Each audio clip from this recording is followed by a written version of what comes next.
হইছে এটা তো জানা কথাই।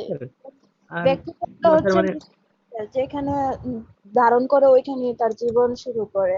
আচ্ছা তানজিলের দ্বারা ওদের দুজনের আমি একটু কথা বলি। তো আমি গত ক্লাসে ভাইরাস একটু হিন্টস দিয়েছিলাম যে ভাইরাসটা হলো নন লিভিং অর্গানিজমস, কারণ হলো এরা কোনো হোস্টের সাহায্য ছাড়া বাঁচতে পারে না। যদি হোস্টটা লিভিং অর্গানিজমস হয় এবং হোস্টটা ওই ভাইরাসকে সাপোর্ট করে তখন সেক্ষেত্রে ভাইরাসটা লিভিং হয়। তবে ভাইরাসের কোনো সেলের স্ট্রাকচার কমপ্লিট নাই, যার জন্য একে লিভিং অর্গানিজম বলি না, কারণ এদের মধ্যে আদার্স অর্গানালি শুধুমাত্র ভাইরাসের মধ্যে ডিএনএ আরএনএ এবং প্রোটিন থাকে, আর কিছু থাকে না। প্রতাপ বাবারে বুঝতে না পারলে একটু জিজ্ঞাসা করবা, বুঝছো? হ্যাঁ, কিন্তু এই যে তুমি এখন বললা না, এটা আমি যদি ওই যে আমার আরেকজন স্টুডেন্ট যে ভালোভাবে বুঝছে, ফাতেমা, ও না থাকতো তাহলে তো পুরোটাই আমি মনে হয় যে আমার খারাপ লাগতো আসলে। তো এই জিনিসগুলো না বুঝতে পারলে না জিজ্ঞাসা করবা। এই ভাইরোলজি ক্লাসটা অতটা ইজি না, বুঝছো? মাইক্রোবায়োলজি ভাইরোলজি বেসিক জিনিস, তোমাকে কনক্রিট বুঝতে হবে, ঠিক আছে? না বুঝলে আজকেও বুঝাবো আমি। হ্যাঁ, তুমি একটু অপেক্ষা করো। ওকে ঠিক স্যার। আছে, ঠিক আছে, হ্যাঁ। আচ্ছা, তোমাদের এবার আমি স্লাইডটা শো করি। স্লাইডটা মনে হয় শেয়ার করি নাই, তাই না? জি স্যার। মাঝে মাঝে স্লাইড চলে গেলে বলে দিও, কারণ ওই যে দেখো আমাদের আজকের প্রধান বিষয়বস্তু হলো যে প্রোক্যারিওটস কি, ইউক্যারিওটস কি, কোন কোন অর্গানিজম বা মাইক্রো অর্গানিজম গুলো প্রোক্যারিওটিক শ্রেণীভুক্ত আর কোন কোন মাইক্রো অর্গানিজম গুলো ইউক্যারিওটিক শ্রেণীভুক্ত, তাই না? তো এটা যদি না জানলে কিন্তু সমস্যা, কারণ হলো তোমার বেসিক জিনিস এটা যদি মাইক্রোবায়োলজি আমি পড়াচ্ছি, এখানেও পড়াচ্ছি। এখানে পড়ার উদ্দেশ্যটা আছে যে আমি এখান থেকে আস্তে আস্তে ভিতরের দিকে ঢুকবো, ব্যাকটেরিয়া, ভাইরাস, তারপরে হলো ভাইরাসের শ্রেণী বিভাগ, ব্যাকটেরিওফাজ।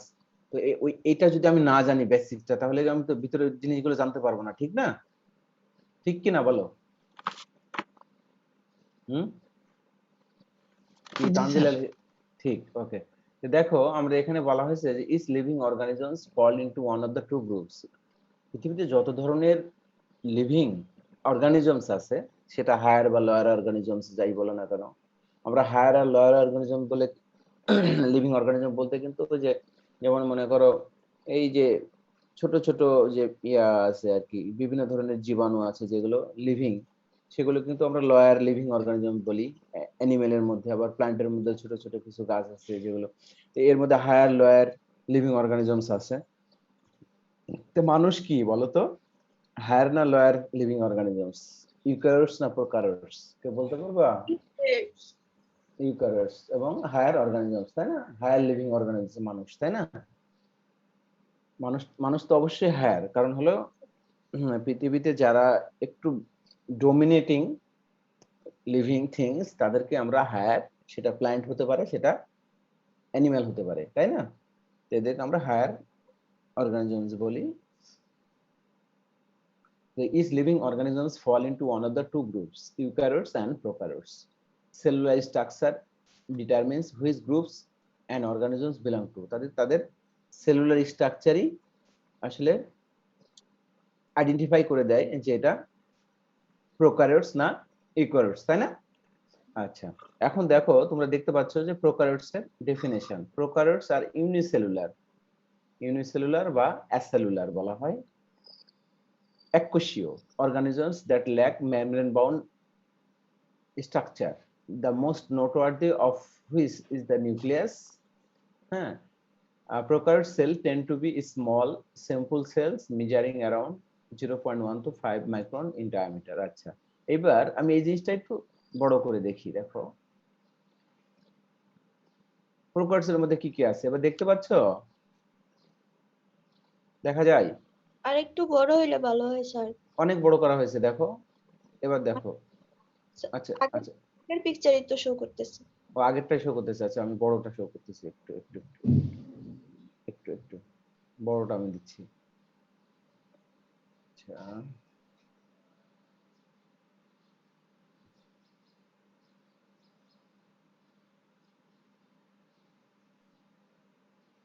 দেখতে পাচ্ছ এবার? জি স্যার, এবার বড় হয়েছে। এবার বড় হচ্ছে। প্রোক্যারিওটস দেখো, প্রোক্যারিওটস এর মধ্যে কি থাকে? এই যে এর মধ্যে ডিএনএ গুলো বান্ডিল আকারে থাকে, যেটাকে বলা হয় নিউক্লিয়েড। হ্যাঁ, একগুচ্ছ ভাবে থাকে। এগুলো শুধু ডিএনএ এই ডিএনএ গুলো মানে গুছায় এইভাবে এরকম বান্ডিল আকারে থাকে, এটাকে নিউক্লিয়েড বলি। এখানে পিলস, তারপরে প্লাজমা মেমব্রেন, তারপর রাইবোজোম, তারপর হলো ক্যাপসুল, আচ্ছা, তারপরে হলো সেল ওয়াল। আচ্ছা, এই যে সেল ওয়াল। আচ্ছা, এই সেল ওয়াল গুলো কিন্তু মূলত প্লান্ট সেলে থাকে, কিছু কিছু অ্যানিমেল সেলে পাওয়া যায়। হ্যাঁ, তো cell wall in some eukaryotes, অ্যানিমেলে কিছু পাওয়া যায়, তো প্লান্টে বেশি পাওয়া যায়, প্লান্টে মূলত সেল ওয়াল থাকে। যাই হোক, আমরা এখানে যেটা জানলাম সেটা হলো প্রোকারিওটের মধ্যে তোমার রাইবোজোম থাকে, নিউক্লিয়েড থাকে, আর কি থাকে, পিলস, প্লাজমা মেমব্রেন থাকে। কিন্তু এখানে কি কি নাই যেটা ইউক্যারিওটিকের মধ্যে আছে বলতে পারবা? যেমন মাইটোকন্ড্রিয়া আছে এর মধ্যে? না স্যার। মাইটোকন্ড্রিয়া নাই। নিউক্লিয়াস আছে? নিউক্লিয়াস নাই, নিউক্লিওটাইড আছে। নিউক্লিয়েড আছে। আচ্ছা, নিউক্লিয়াস আর নিউক্লিয়েডের মধ্যে পার্থক্যটা হলো নিউক্লিয়াসের মধ্যে নিউক্লিওলাস থাকে, যার মধ্যে ডিএনএ আরএনএ থাকে, তাই না? জি স্যার। কিন্তু এখানে এখানে শুধু, রাইবোসোম। হ্যাঁ, শুধু নিউক্লিয়েড আছে যেটা ডিএনএ গুলো একটা বান্ডিল আকারে থাকে। আচ্ছা, রাইবোজোম আছে। তাহলে এখানে মেমব্রেন বাউন্ড সেল মেমব্রেন থাকে না, শুধু প্লাজমা মেমব্রেন থাকে, তাই না? তাহলে মেমব্রেন বাউন্ড সেল মেমব্রেন নাই, নিউক্লিয়াস নাই, মাইটোকন্ড্রিয়া নাই, তারপরে লাইসোজোম নাই, তারপরে গোলগি কমপ্লেক্স নাই। ঠিক আছে, অনেকগুলো জিনিস নাই এর মধ্যে, তাই না? তাহলে এটাকে আমরা কি পূর্ণাঙ্গ একটা কোষ বলতে পারি? না। কারণ পূর্ণাঙ্গ কোষ হতে হলে সব অর্গানালি গুলো থাকতে হবে। ওকে, জি স্যার। আমরা এরপরে ইউক্যারিওটিকে আসবো, ইউক্যারিওটিকে আমরা ওই লেকচারটায়, তখন আমরা ক্লিয়ার বুঝতে পারবো। আচ্ছা, ভালো করে বুঝে যাও, কিন্তু আমি কিন্তু অপমান করব ক্লাসের মধ্যে। এই যে আজকে প্রতাপ যে উত্তরটা দিল, এটাতে মাথা আমার হিট হয়ে গেছে। এটা খুব খারাপ জিনিস প্রতাপ, জানো? না বুঝতে পারলে জিজ্ঞাসা করবা, কিন্তু এই যে এরকম করে বলবা, তোমরা ভাইবা বোর্ডে যদি আমার নাম করে বলো যে স্যার এরকম বুঝাইছে, তাহলে সেই জায়গায় বলো তো আমাকে কত খাটো করা হবে ওই জায়গাটা, তাই না? এটা স্যার তো হয়তো এখানে প্রশ্ন করার ধরনটা ভুল ছিল। প্রশ্ন করার ধরন ভুল না, ভুল বুঝছে, বুঝছো? বুঝতে পারে নাই। যাই হোক, কি structure present in a prokaryotic cell আমরা পাইলাম। আচ্ছা, while prokaryotic cell do not have the membrane bound structure, যেটা আমরা দেখলাম মেমব্রেন বাউন্ড স্ট্রাকচার নাই, they do distinct cellular regions in prokaryotic cell, DNA bundles together in a region called nucleoid. DNA একটা bundle আকারে থাকে, সেটাকে ওই রিজিয়নটাকে বলে আমরা নিউক্লিয়েড। আচ্ছা, দেখো প্রোক্যারিওটিকের মধ্যে কি কি অর্গানেল গুলো আছে, এই ফেদার্স দেখানো হয়েছে, নিউক্লিয়েড আছে, রাইবোজোম আছে, সেল ওয়াল আছে, সেল মেমব্রেন আছে, ক্যাপসুল আছে, ফিমব্রেই আছে, পিলি আছে, ফ্লাজিল আছে। কিন্তু ইম্পর্টেন্টলি যে জিনিসটা আছে, নিউক্লিয়াস নাই, মাইটোকন্ড্রিয়া নাই, গোলগি কমপ্লেক্স নাই, তারপরে মেমব্রেন বাউন্ড সেল মেমব্রেন নাই, মেমব্রেন বাউন্ড যেটা, তো এইগুলো নাই, তাই না? আচ্ছা, এক্সাম্পল অফ প্রোক্যারিওটস, তোমরা জানো যে যত ধরনের পৃথিবীতে আবিষ্কৃত জীবিত বস্তু আছে সেটাকে হয় ইউক্যারিওট হবে না প্রোক্যারিওট। প্রোক্যারিওটের মধ্যে শুধুমাত্র ব্যাকটেরিয়া এবং আর্চিয়া, এইটাই শুধুমাত্র খাঁটি প্রোক্যারিওটিক। আর দু একটা প্রোক্যারিওটিক ইউক্যারিওটিক, যেমন অ্যালগি প্রোক্যারিওটিক কিছু আছে, ইউক্যারিওটিক আছে, তবে মোস্টলি সবই হলো তোমার ইউক্যারিওটিকের মধ্যে পড়ে। ক্লিয়ার? জি স্যার। তাহলে যদি আমি বলি যে একটা এক্সাম্পল দাও তো প্রোক্যারিওটিক ইউক্যারিওটিক, তোমরা বলবে ব্যাকটেরিয়া এবং আর্চিয়া।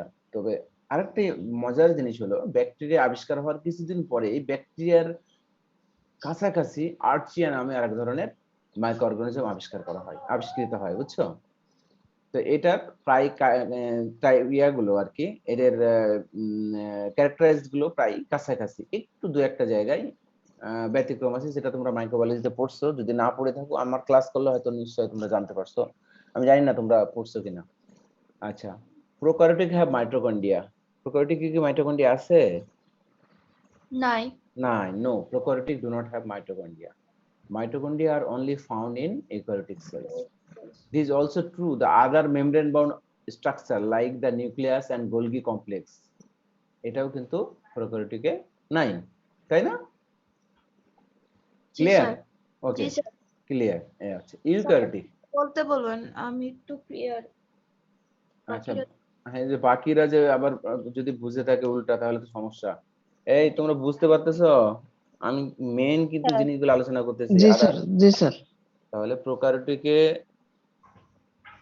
যেটা আছে, ইউক্যারিওটিকে যেটা আছে প্রোক্যারিওটিকে নাই, তার মধ্যে হলো নিউক্লিয়াস, তারপরে হলো Golgi complex, mitochondria, membrane bound cell, cell cell cell membrane bound cell বা সেল মেমব্রেন, হ্যাঁ, সেল মেমব্রেন বলতে পারো। আর আরেকটা জিনিস হলো যে প্রোক্যারিওটিক গুলো খুব ছোট, 0.1 মাইক্রোমিটার থেকে 5 মাইক্রোমিটার পর্যন্ত, ঠিক আছে? এটা খুবই ছোট প্রোক্যারিওটিক গুলো। আর ইউক্যারিওটিক গুলো 10 মাইক্রোমিটার থেকে 100 মাইক্রোমিটার পর্যন্ত, অনেক বড় সাইজে। কারণ সাইজে বড় হওয়াই স্বাভাবিক, কারণ প্রোক্যারিওটিকের মধ্যে সেলের কম্পোনেন্ট গুলো অল্প পরিমাণ, কিন্তু ইউক্যারিওটিকের মধ্যে কমপ্লিট কম্পোনেন্ট আছে, যার জন্য সাইজে বড় হবে, এটাই স্বাভাবিক, তাই না? Eukaryotic definition. Eukaryotes are organisms whose cell have a nucleus and other organelles enclosed by a plasma membrane. আমি পিকচারটা দেখাবো। Organelles are internal structure responsible for a variety of functions such as energy production and protein synthesis. Okay. তো আমরা এই জিনিসটা বুঝবো এটা, যে তোমরা জানো যে কিছু কম্পোনেন্ট, যে কম্পোনেন্ট গুলো আমাদের ডিএনএ আরএনএ তৈরি করে, এবং সেলের কিছু কম্পোনেন্ট যেখানে ডিএনএ আরএনএ তৈরি হয়, এবং যেখানে আর কিছু জায়গায় যেখানে প্রোটিন সিনথেসিস বা প্রোটিন তৈরি হয়। তে প্রোক্যারিওটিকের মধ্যে কিন্তু এরকম কিছুই নাই, আছে কি? না স্যার।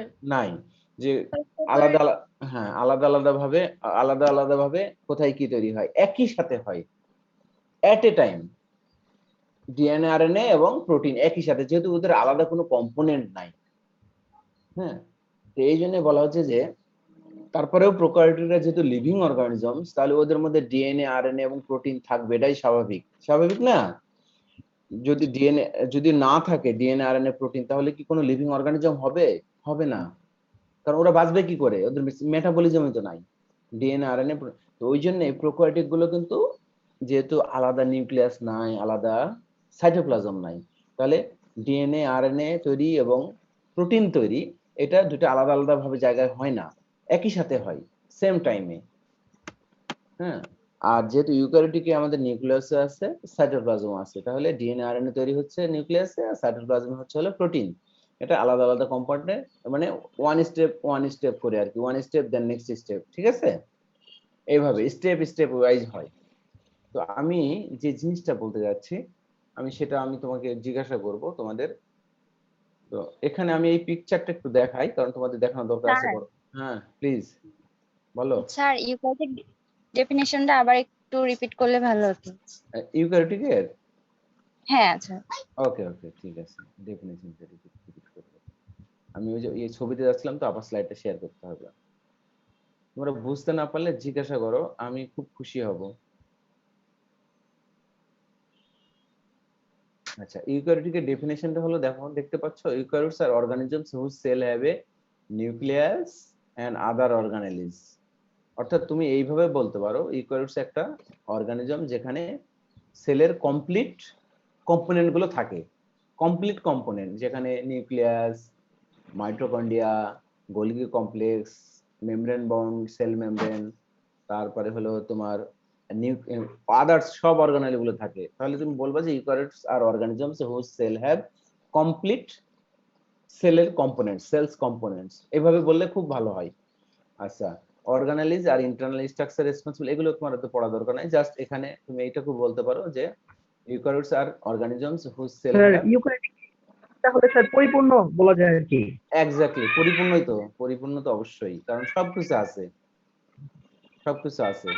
তাহলে এইভাবে বলতে পারো যে এটা একটা অর্গানিজম যেখানে সেলস এর all components containing the all components. Eukaryotes are organisms whose cell have the all types of cells components, ঠিক আছে, which contain the all components of the cell, বিভিন্ন ভাবে লিখতে পারো। ওকে, যদি তুমি বুঝে থাকো, ঠিক আছে। আর না বুঝলে তুমি লেখো যে eukaryotes are organisms whose cell have nucleus, mitochondria, cell membrane, অনেকগুলো অর্গানেলে তোমার নাম লিখতে হবে।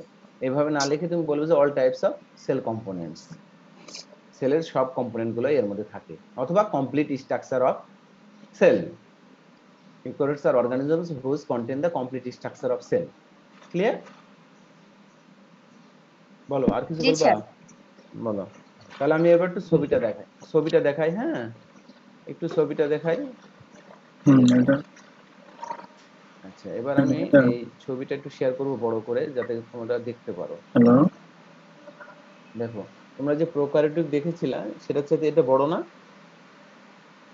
সাইজে? জি স্যার। হ্যাঁ বড়। এটা আচ্ছা, এখানে দেখো ইউক্যারিওটস বা ইউক্যারিওটিক অর্গানিজমস। এখানে দেখো মাইটোকন্ড্রিয়া আছে, রাইবোজোম আমি তো আছে, ক্লাসে প্লাজমা জয়েন মেমব্রেন আছে, করেছি। এন্ডোপ্লাজমিক রেটিকুলাম আছে, সাইটোসল আছে। আমি তো সাইটোসল ক্লাসে আর জয়েন সাইটোপ্লাজম করছিলাম, নাকি আমার নিউক্লিয়াস ক্লাস আছে, ছিল। আর মেমব্রেন এনক্লোজড নিউক্লিয়াস। এই যে মেমব্রেন আপনার দ্বারা আজ থেকে বেশি নিউক্লিয়াসটা লেট হইব। আবৃত থাকে। তো দেখো, আমরা যেটা বলতে যাচ্ছি যে এখানে যে জিনিসটা আছে সেটা প্রোক্যারিওটিকে নাই। তার মধ্যে দেখো endoplasmic reticulum, cytoplasm, mitochondria, membrane bound nucleus, ও নিউক্লিয়াস। নিউক্লিয়ার। তাহলে এখানে দেখো অনেকগুলো আমার ক্লাস অর্গানেলি গুলো নাই। 9:40 শেষ এবং হইব যে আর কি। ইম্পর্টেন্ট অর্গানেলি গুলো, যেমন মনে করো এটি শক্তির জন্য প্রয়োজন মাইটোকন্ড্রিয়া, তাই না? এখানে এটাও নাই। হ্যাঁ তারপর প্রোটিন সিনথেসিসের জন্য দরকার সাইটোপ্লাজম, এটাও নাই। এন্ডোপ্লাজমিক রেটিকুলামে প্রোটিন সিনথেসিস হয়। তারপর দেখো নিউক্লিয়াস, যেখানে বলা হয় ডিএনএ আরএনএ থাকবে, কিন্তু প্রোক্যারিওটে শুধুমাত্র ডিএনএ থাকে বান্ডিল আকারে। আচ্ছা, কালকে আমি যাবো। তাহলে এই যে নিউক্লিয়াসে হচ্ছে ডিএনএ আরএনএ তৈরি হচ্ছে, আর সাইটোপ্লাজম হচ্ছে প্রোটিন। তাহলে একটা কমপ্লিট স্ট্রাকচার অফ সেল, এটাকে বলা হচ্ছে ইউক্যারিওটস। এবং এটা হলো আচ্ছা ঠিক আছে, হায়ার তাহলে আমি অর্গানিজমস আমি যাইতাম তাহলে এখন। Of all kinds of plants and অ্যানিমেলে পাওয়া যায় এগুলো। তো এখানে আমাদের হ্যাঁ শুধু ব্যাকটেরিয়া এবং আর্চিয়া এই দুটো প্রোক্যারিওটিক, আর যত কিছু আছে, যত ধরনের অর্গানিজম আছে, মানুষ, এই যে তারপরে তা হলো আমি ক্লাস গাছপালা। করা আচ্ছা, লাগবে। গাছপালা কি তা লিভিং না আমি নন যাই লিভিং ইয়া অর্গানিজম বলো নিয়ে তো? যাই, ল্যাপটপ নিয়ে যাই গে। আমি সকালটাই করে স্যার দিই। Living sir, living sir. Living sir. Living sir. আচ্ছা, গাছপালা যে লিভিং অর্গানিজমস, এটা এই কোন সায়েন্টিস্ট আবিষ্কার করছে জানো? স্যার গাছে প্রাণ আছে এটা জানি, জগদীশ চন্দ্র বসু। হ্যাঁ, বাংলাদেশি সায়েন্টিস্ট। ওনার কিন্তু মূর্তি স্ট্যাচু কিন্তু নিউ ইয়র্কে সেইভাবে মূর্তি করে দেওয়া আছে। হ্যাঁ, তো উনি একজন বাংলাদেশের স্বনামধন্য বিজ্ঞানী, যিনি প্রথম গাছের জীবন আছে আবিষ্কার করেন, তাই না? জি স্যার। তাহলে এটা আমাদের গর্বের বিষয়। হ্যাঁ, তো ঠিক আছে। তারপরে দেখো, এখানে আমি একটু স্লাইডটা আবার শেয়ার করি। বারবার শেয়ার করা লাগতেছে এই জন্যই যে আমাদের ওই পিকচার গুলো দেখানোর জন্য। হ্যাঁ, ওটা না দেখলে বোঝা মুশকিল হয় একটু।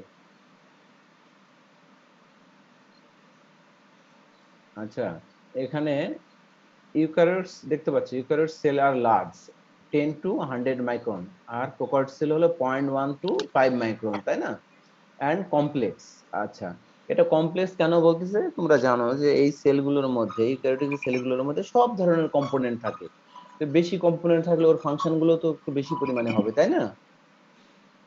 কমপ্লিট কম্পোনেন্ট গুলো এটা থাকে। যৌগিক স্যার, তাই না?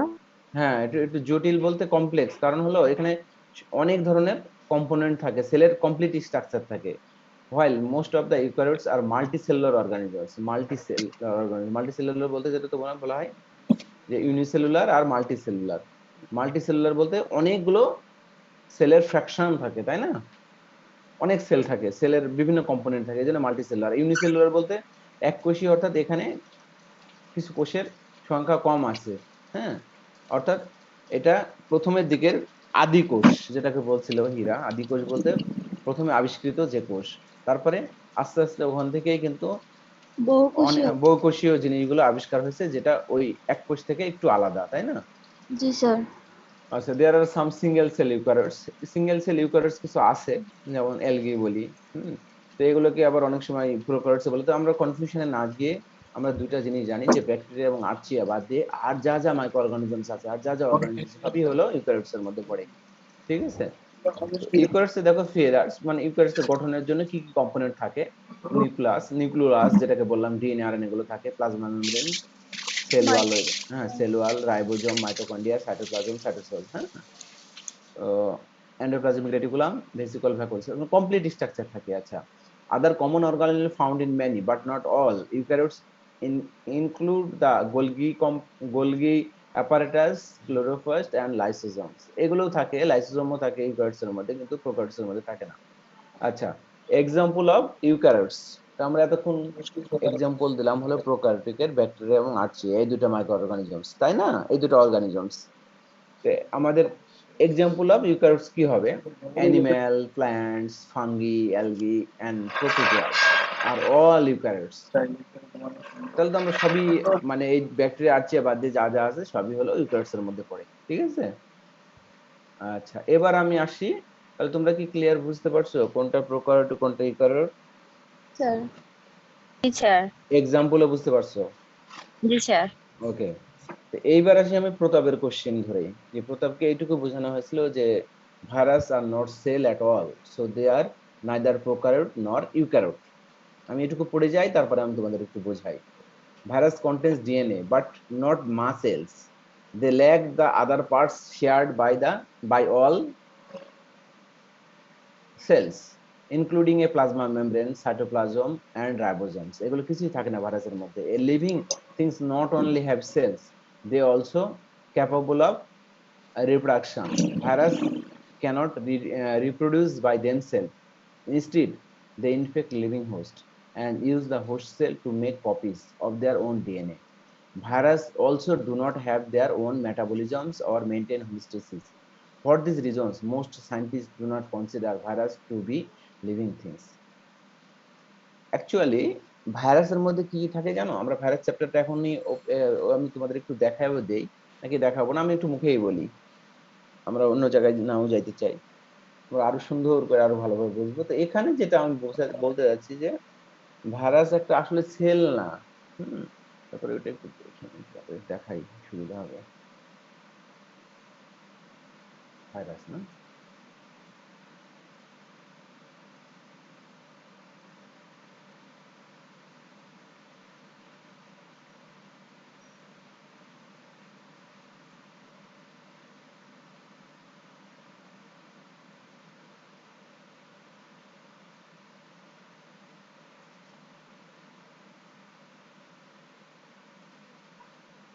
দেখো ভাইরাস দেখতে পাচ্ছ, ভাইরাসের এটা লেকচারটা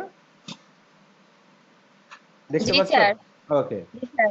virus are not living organisms which contain either DNA or RNA in their genome, surrounded by a protective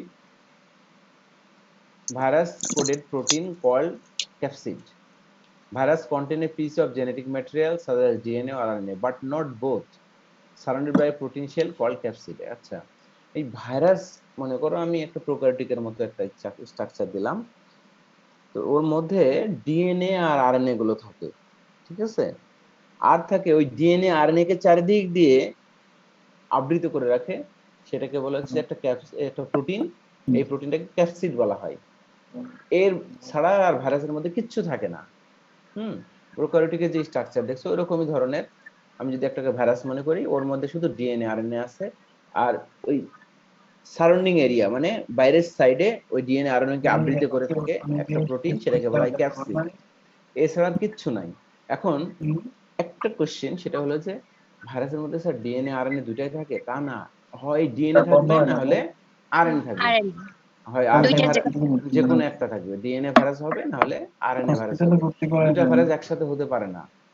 তাহলে দেখো ভাইরাসের মধ্যে থাকলো খালি ডিএনএ অথবা আরএনএ, এবং ওই ডিএনএ অথবা আরএনএ যে কোনো একটাকে তোমার আউটসাইড দিয়ে এটা আবৃত করে রাখে মেমব্রেনের মতো, প্লাজমা মেমব্রেনের মতো, তো এটাকে বলা হচ্ছে যে প্রোটিন শেল, এটাকে ক্যাপসিড বলা হয়। তো এই দুইটা জিনিস দিয়ে কি কমপ্লিট একটা স্ট্রাকচার হয় এটা তোমার লিভিং অর্গানিজমের। ডিএনএ আরএনএ থাকলে কি সেটা লিভিং অর্গানিজম হবে? না স্যার। না। আচ্ছা, কেন হবে না? কারণ হলো ডিএনএ আরএনএ থাকলে আমি জানি যে এটা জেনেটিক ম্যাটেরিয়াল, কিন্তু ডিএনএ আরএনএটা একটা ভাইরাস, কথার কথা তুমি কোভিড ভাইরাস, একে একটা মরা কাঠের উপর রাখলা, শুকনা কাঠের উপরে, অথবা তুমি একটা ইয়ার উপরে রাখলা, এই যেখানে ভাইরাসগুলো গ্রো করবে না, হ্যাঁ, তুমি কিছু প্লাস্টিকের উপরে রাখলা, তো ওটা সার্টেন টাইমের পরে ভাইরাসটা কিন্তু মারা যাবে। কিন্তু তুমি যদি ওই কোভিড ভাইরাসটাকে একজন মানুষের শরীরে যদি ইনফেক্ট করে একটা এজ এ হোস্ট হিসেবে, এ কিন্তু যুগ যুগ বেঁচে থাকবে, তাই না? ওই মানুষকে হোস্ট হিসেবে ইউজ করে সে হোস্ট যেহেতু লিভিং অর্গানিজমস, আমি যেহেতু লিভিং অর্গানিজমস, আমাকে ইউজ করে সে আবার যুগ যুগ ধরে মানে আমাকে থেকে অন্য মানুষকে আক্রমণ করবে, এইভাবে অর্থাৎ হিউম্যানকে আক্রমণ করে সে বেঁচে থাকবে। তাহলে virus can be living based on host cell.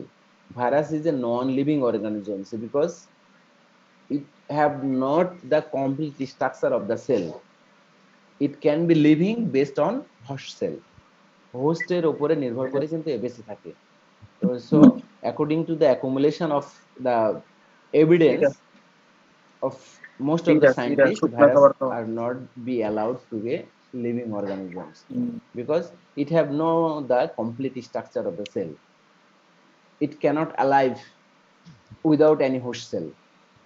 Sir আমি একটা কোশ্চেন জানার ছিল। বলো প্লিজ। সব ভাইরাস হচ্ছে শুধু ডিএনএ থাকে, তারা তো হচ্ছে যে স্যার আমরা যারা হচ্ছে মানে মানুষ, আমাদের যাদের ডিএনএ আছে, ডিএনএ দ্বারা গঠিত, তাদের শরীরে থাকবে। আর যারা আরএনএ থাকে ভাইরাসে, যেসব ভাইরাসে, তারা তো স্যার উভয়ের মধ্যে থাকতে পারবে না, যেমন আমরা বা গাছপালা সহ সবাই যাদের আরএনএ আছে। আচ্ছা, তুমি একটা কোশ্চেন করছো ভালো, কিন্তু ম্যাক্সিমাম প্ল্যান্ট ভাইরাস গুলো হলো আরএনএ ভাইরাস, বুঝছো? আর হিউম্যানের যে ভাইরাস গুলো, এগুলো আরএনএ ভাইরাস, ডিএনএ ভাইরাস দুটাই থাকে। এখন আমরা যখন ভাইরাস চ্যাপ্টারটা পড়াবো না, আরো খুবই মজা পাবা। আমি একটা জিনিস তোমাদেরকে বলি, তোমার কোশ্চেনটা এরকম, আমি যদি বুঝে থাকি, কোশ্চেনটা এরকম যে আমরা হিউম্যান, আমাদের মধ্যে তো ডিএনএ আছে, হ্যাঁ?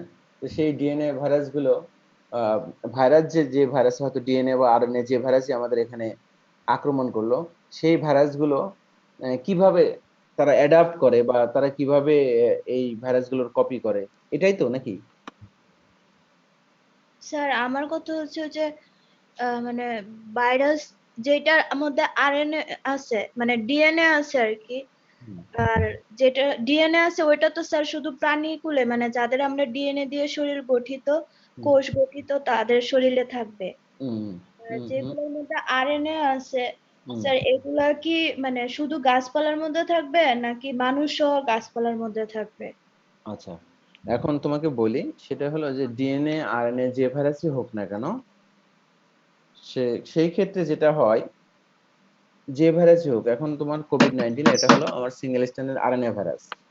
তো তখন যখন আমি তোমাদের ক্লাসিফিকেশনটা পড়াবো ভাইরাসের, এই ভাইরাসগুলো কিভাবে আমাদের শরীরে এফেক্ট করে, কিভাবে বংশ বিস্তার করে, সব ভাইরাসই, যেমন কিছু আরএনএ আছে, আরএনএ ভাইরাস আছে, সিঙ্গেল স্ট্র্যান্ড আরএনএ ভাইরাস আছে, পজিটিভ সেন্স, নেগেটিভ সেন্স, কিছু রেট্রো ভাইরাস আছে, single stranded 2 copies of RNA virus, যেগুলো এইচআইভি তৈরি করে, এইচআইভি বা স্টিলভি, এগুলো এই ভাইরাসগুলো না যখন আক্রমণ করে, এটা সিঙ্গেল, এই যে কোভিড-19 single stranded positive sense RNA virus. Single stranded positive sense RNA ভাইরাসগুলো কি হয় জানো? এগুলো সরাসরি এই ভাইরাসগুলো আমাদের শরীরে আক্রমণ করে, হ্যাঁ, আমাদের শরীরে আক্রমণ করে অ্যাজ এ হোস্ট হিসাবে, এবং আমাদের শরীরে যে সারফেস গুলো আছে, সিডি সারফেস মার্কার গুলো আছে, আমাদের যে হেল্পার টি সেল আছে, CD4 টি সেল আছে, সেখানে কিন্তু আক্রমণ করে অ্যাজ এ হোস্ট হিসাবে। সে আবার কি করে, তাদের এই আরএনএ ভাইরাসগুলো, ভাইরাসের আরএনএ ভাইরাসগুলোই তাদের নিজস্ব কপি করে নিউক্লিয়াসে গিয়ে। অর্থাৎ এই আরএনএ ভাইরাসগুলো, single stranded positive sense RNA ভাইরাসগুলো তাদের নিজস্ব কপি করার জন্য এমআরএনএ তৈরি করে, অর্থাৎ ট্রান্সক্রিপশন প্রসেস করে হলো নিউক্লিয়াসে গিয়ে, আমাদের নিউক্লিয়াসে গিয়ে, হোস্টের নিউক্লিয়াসে গিয়ে আরএনএ কপি করে, ভাইরাসের নিজস্ব আরএনএ কপি করে। এটা আমার কপি করবে না, হোস্টের না, ভাইরাসের। ভাইরাস ইউজ করবে আমাকে অ্যাজ এ হোস্ট হিসাবে। এরা কি বুঝতে পারছো? জি স্যার। মানে ওইটা ডিএনএ আরএনএ এর ব্যাপার না, ব্যাপারটা হলো ভাইরাস তার নিজস্ব ডিএনএ আরএনএ তৈরি করবে হোস্টকে ইউজ করে, হোস্টের কোনো কিছু ইউজ করবে না। এটাই, হ্যাঁ এটাই জানার ছিল যে এটাই জানা ছিল। রাইট। ডিএনএটা ওরা কখন মানে অর্গানাইজ করে আর কি। এটা তোমার হোস্টের কোনো কিছু ওরা নিবে না। এটা না, আমরা যখন ভাইরাস পড়াবো তোমার আরো মজা লাগবে, আরো ভিতরে যাব, আরো সুন্দর লাগবে। একটু অপেক্ষা করো, আমাকে একটু সময় দাও, কারণ আমি রুটটা নিয়ে কাজ করি। রুটটা নিয়ে কাজ করতে করতে, যেমন আমরা যদি রুটটা ভালো জানি, মানে আমাদের যদি প্রাতিষ্ঠানিক, মানে ভিত্তিটা, মানে যে বিল্ডিং তৈরি করার প্রথমের দিকে 10 ইঞ্চি গাঁথনি দাও না, সেটা জি যদি স্যার। আমি ভালো না থাকে তাহলে কিন্তু যে কোনো সময় বিল্ডিং পড়ে যেতে পারে। আমি চেষ্টা করতেছি তোমাদের বিল্ডিং ব্লকটা যেন স্ট্রং থাকে। জাস্ট আমার সাথে থাকো, আশা করি ঠিক হয়ে যাবে। তো ঠিক আছে, এবার আমরা এইটা আমরা একটু বাদ দেই। আমরা এখানে জাস্ট বলতে চেয়েছিলাম যে ভাইরাসের মধ্যে শুধু ডিএনএ আরএনএ এবং এই ডিএনএ আরএনএ কে আবৃত করে আউটার সাইডে একটা প্রোটিনের লেয়ার থাকে, সেটাকে ক্যাপসিড বলা হয়।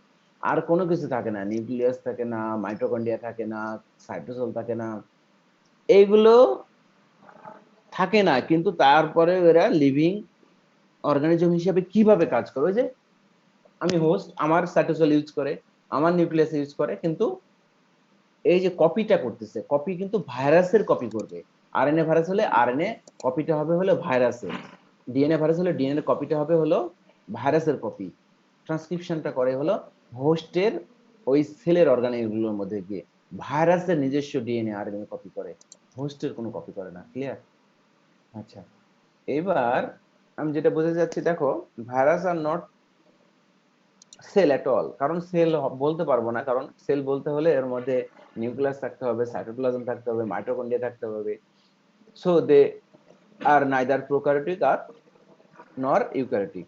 যেহেতু সে এটা সেলই না, তাহলে এটা প্রোক্যারিওটিকও হবে না, ইউক্যারিওটিকও হবে না। হবে কি? না স্যার। না। Virus contain only DNA or RNA but not mass cells. They lack the other parts shared by all cells, including a plasma membrane, cytoplasm, এগুলো নাই তাদের। All living things not only have cells, they also capable of reproduction. তো এরা কিন্তু দেখো, virus গুলো যদি তুমি আলাদা করে রাখো, ওরা কি রিপ্রোডাকশন করতে পারবে যদি হোস্ট না থাকে? পারবে না। তাহলে হোস্টের সেলের কম্পোনেন্ট গুলো ইউজ করে, সাইটোপ্লাজম, তারপরে হলো নিউক্লিয়াস ইউজ করে তারা রিপ্রোডাকশনে যেতে পারবে। Virus content reproduce by themselves instead the infect living host. যতক্ষণ পর্যন্ত তারা লিভিং হোস্ট, যতক্ষণ পর্যন্ত তারা আক্রমণ না করে, ততক্ষণ পর্যন্ত তাদের নিজস্ব কপি তৈরি করতে পারে না। এবং তারা নিজস্ব কপি করে, ভাইরাসের নিজস্ব কপি করে হোস্ট সেলকে আক্রমণ করার পরে হোস্ট সেলের ওই অর্গানেল গুলোকে ইউজ করে। Virus also do not have their own metabolism or maintain host. তাদের নিজস্ব কোনো মেটাবলিজম হয় নাই যতক্ষণ পর্যন্ত সুনির্দিষ্ট একটা হোস্ট না পাচ্ছে। তো আমরা এটা একটু জানলাম।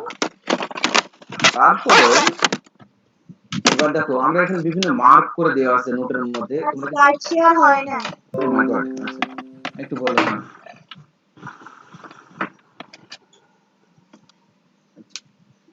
দেখো স্যার স্যার ভাইরাস তো ইউক্যারিওটিক প্রোক্যারিওটিক দুইটার একটাও না। আর এই ইউক্যারিওটিকের যে অর্গানিজম, প্রোক্যারিওটিক যে অর্গানিজম, এগুলো তো কিছুই ওদের থাকবে না। না। শুধু ভাইরাসের ডিএনএ বা আরএনএ একটা থাকবে।